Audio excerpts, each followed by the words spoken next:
exercise. More specifically, exercise when you have an autoimmune disorder, and how to fit it into your life in a way that's actually going to be beneficial to you, because we are not normal people, and to follow the normal exercise rules is actually going to pretty much kill us or not give us a good quality of life. So I'm here to share what I have learned. Once again, I am not a doctor. I do not have a health degree. I do not know anything except what I have tried myself. I hope this helps someone who struggles to be able to exercise in their life, because I know I really struggled with that for a long time. I want to be an active person, I want to be a healthy person, and the only way to do that is to have a balanced life with good nutrition and exercise. I think it's even more important for autoimmune people to find that balance and to actually still incorporate exercise into your life, because it can have so many benefits that we need, especially even more than healthy people. We need that way more. So we need to be exercising. Some of the benefits that we do get from exercise, any person, healthy people, unhealthy people, these are some of the benefits that we get. Weight loss. So it's really easy when you're on all these different medications for your weight to get out of control. I noticed that when I first started taking it, it was creeping up pretty fast. Just to maintain a healthy weight as well is really important. Reduces stress, and anyone who has adrenal insufficiency knows that we need to reduce stress because it can actually kill us.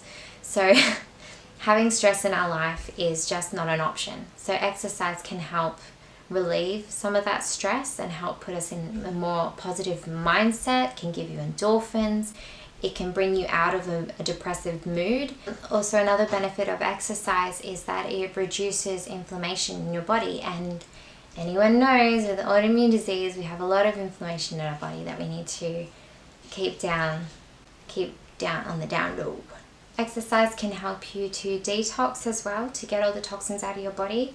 It can help you to maintain strong bones and strong muscles, for your body to actually be able to absorb those nutrients. That's if you're not over-exercising though. It can actually increase your energy levels. So if you're doing it properly, not overexerting yourself and giving yourself plenty of recovery time, it can actually boost your energy levels, and we need all the boosting we can get. Am I right? It can help with sleep quality and actually falling asleep and relaxing. If you're like me, you have a lot of anxiety, doing exercise, I've noticed at night actually helps me to sleep better. And that's just some of the benefits of exercise. There's so many more. That's just the ones that I wanted to focus on. I feel like it's really important for me to state how a normal person should be feeling after they work out, because we are not normal, and we may have never been normal, so we don't actually know how you're meant to feel after a workout. You're not meant to feel drained and exhausted and like you're going to die. That's not normal. So I thought it would be helpful to research what a normal person actually feels like after a workout, because maybe I've never felt that, and maybe I should be feeling that. Not felt this way in years or decades. What I found mind-blowing was actually that people who are normal after they exercise, you're meant to feel refreshed, and you're actually meant to feel energized. And you're probably looking at me right now going, I couldn't even put my shoes on today. I find it too exhausting to even have a shower. How on earth am I going to find the energy to exercise? I go through days where I can't even put my shoes on. I go through days where it's a struggle to even get out of bed. And on those days, I'm not going to push myself, because we all know where that ends up. You push yourself one day and then you spend the week in bed. We need to find that balance where we don't overexert ourselves, get the benefits that we need from exercise so badly, but also not push ourselves over the edge and trying to conform to some fitness idea that we need to exercise a certain amount of hours. You are not going to be able to do the same things that other people do. And if you do those things, you probably have to medicate twice as much as the people who just do in their limit. My limit will be very, very different to your limit. What you are able to do may be more than what I am able to do. Even my limit will change from day to day. So it's really hard to play the game, let's figure out my limit, because sometimes you don't realize you've reached your limit and you push past, and the next day you can't get out of bed. Figure out what my limit is normally, and sometimes be more in tune with my body and what it's telling me. I do have adrenal insufficiency. I also have Hashimotos, and a lot of these things that I've figured out with these diseases is that we reach our limit a lot faster than other people, because we will push past our limit pretty quickly. We're meant to have a natural cortisol surge in the morning. Cortisol helps us to cope with life.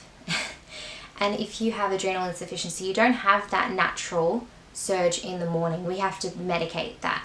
So doing exercise in the morning was not helpful for me.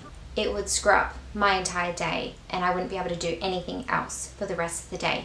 But if I did that exact same exercise at nighttime, I was fine, because I was able to rest afterwards. I'm able to sleep through the night, get my energy back, recover, and still get the same benefits out of it. So I would really highly recommend experimenting with the different times of day that you exercise, because maybe you have more energy at a certain time. So nighttime, after the kids have gone to bed, after I've eaten a nice meal, I'm able to get a good exercise routine or exercise program in.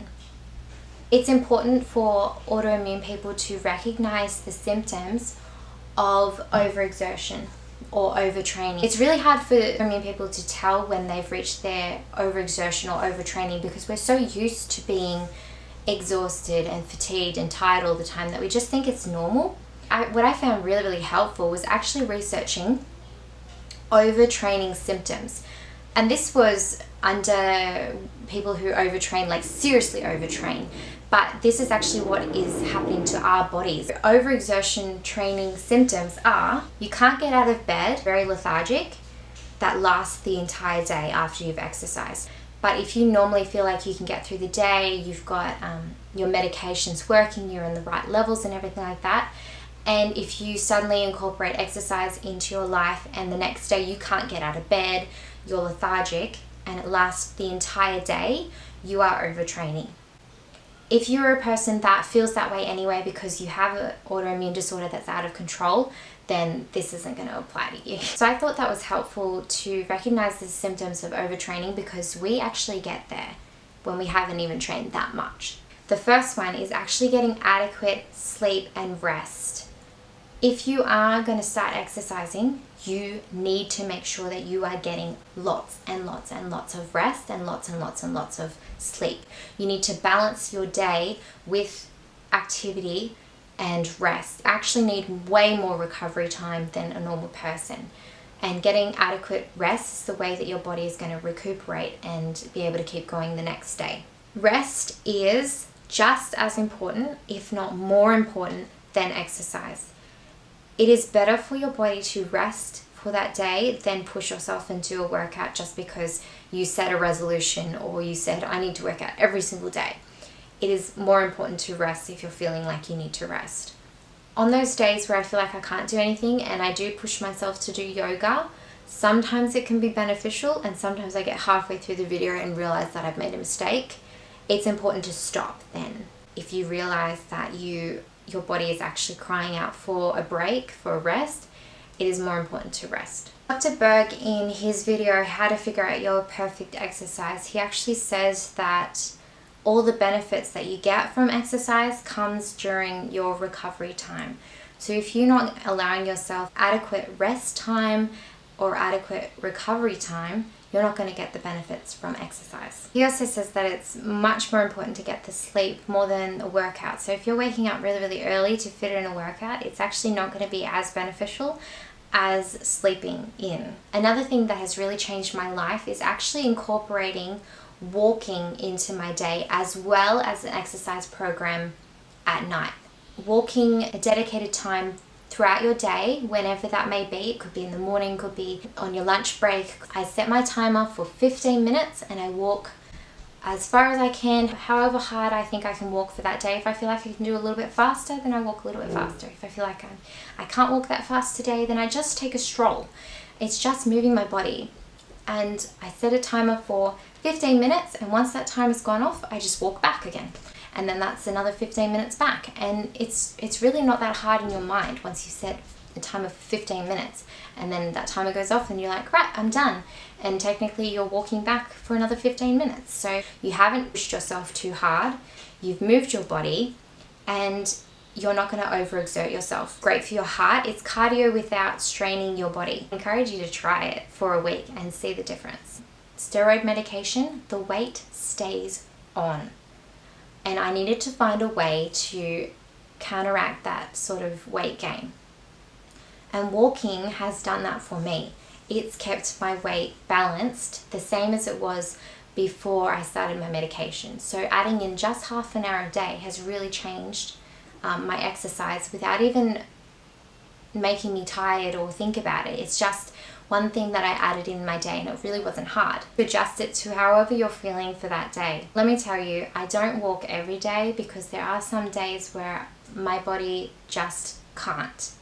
So I do make it a priority to remember to walk in a day, but if I just can't because my body needs that extra rest, it is better to not exercise and rest than to push yourself and exercise, especially when you have autoimmune disease. Rest has been proven to actually help you lose more weight than if you were to get up really, really early and exercise. It's actually better for your weight to stay in bed and rest.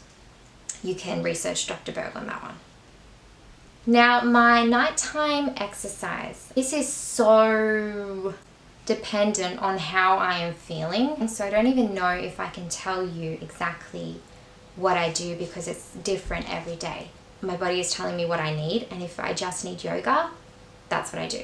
And I said in my 2021 goals for the year that my goal for exercise was just do something, and that something could just be 10 minutes yoga. Basically, the first day of the week I like to work on my arms, then the next day I would do abs, then the next day I would do legs, and then I would go back again. Sometimes I throw in a full body if I feel like I need a full body, or if I've skipped a few days of exercise, I'll just throw in a full body workout. Some of the workouts that I like to do, I do a lot of REFIT warm-ups, I do a lot of Zumba cooldowns. Robin from The Balanced Life, I like to do Cassandra, she does yoga. And I love to do Pamela Reif, I hope I'm saying her name right. Pamela Reif has a way of pushing myself but not too far to actually get better, and it's just fun. Like, I really enjoy her workouts, they're fun. And that's the important thing about workout as well, is that you need it to be fun, otherwise why are you doing it? I mean, you want the benefits, but you're not going to stick to it if it's not fun. So find something fun, find something that you enjoy. So basically my workout looks like, if I'm having a really, really tough day and I can't walk around the house and I just can't work out for that day, I will just do yoga. I find that actually restorative, and it brings energy back to my lethargic body. It's energy that I didn't even know that I could get. Helps my body to almost reset. On days where I'm feeling good, my workout will consist of a warm-up by REFIT. I love dancing and I find dance really, really fun. You can look them up. Then I will do either Pamela Reif, one of her workouts that target that specific area. If I'm feeling like maybe I can't push myself that much this day, I will do The Balanced Life by Robin, and I'll pick one of her Pilates workout. Pilates is really great for toning your body and not pushing yourself too far. And then the end of my workout will usually consist of either yoga by Cassandra or a Zumba cool down, hundreds, whatever, videos of cool downs that you can do. And I just find it's a really nice way to cool my body down, stretch it out, and let my heart know that it's okay to calm down now. Now these videos are no longer than 12 minutes or 15 minutes, so I know that I can fit it in. And if I'm just not feeling it, you can just stop it and do yoga, it's fine. So constantly listening to your body and paying attention to what your body needs is so important, especially when you have autoimmune diseases, because your body is the best indication of how much you actually can do and your limit. And remember those overtraining symptoms that I mentioned before. It's really important to remember that when you have autoimmune diseases, don't work out longer than 25 minutes. I think Dr. Berg said 20 minutes, but I find 25 minutes is okay for me. because what happens after the 20 minutes or 25 minutes is that you tend to go into that overexertion stage, where other people might be able to do an hour and a half. We reach that limit at about 20 minutes. And you may not even realize that you've reached that limit until later on, and then you realize that you've overtrained. When you are doing exercise, to incorporate your full body and make sure that the exercises are intense if you actually want to lose weight while doing them. If you're not using all your muscle groups, you're not going to be losing as much weight, which is really important when you're on steroids to maintain a healthy weight. Intense does not mean that you're sweating and puffing. Intense could be yoga. It's just using all of those muscle groups. And that is more beneficial for people who are on steroids like me. Say I'm doing Pilates and I'll do a plank. That's focusing on lots of different muscle groups, but for that day I'm doing arms, but it's still using my full body. I think it's also important to note that exercise is a stress to your body. So if you do have adrenal insufficiency or any other autoimmune disease, why when we work out a lot, we need to take extra cortisol. So keeping that in mind, that's why the time frame is so important as well, to not overdo it. My number one tip to you and to myself for exercise is stop when you need to stop. Don't overdo it. Rest when you need to rest. So it really depends on your body and what it's telling you. And you maybe you've spent so long ignoring your body and ignoring what it's trying to tell you. And maybe it's time to start listening and to really tune in and really pay attention to what it's saying to you, because it is telling you exactly what it needs. We just need to figure it out, and then we need to start listening again. I hope you found this video helpful. I hope you have some tips to share with me as well. Maybe some things that you've learnt. Maybe you've gone on this journey a lot longer than I have, and maybe you can teach me something new about exercise as well with autoimmune disorders.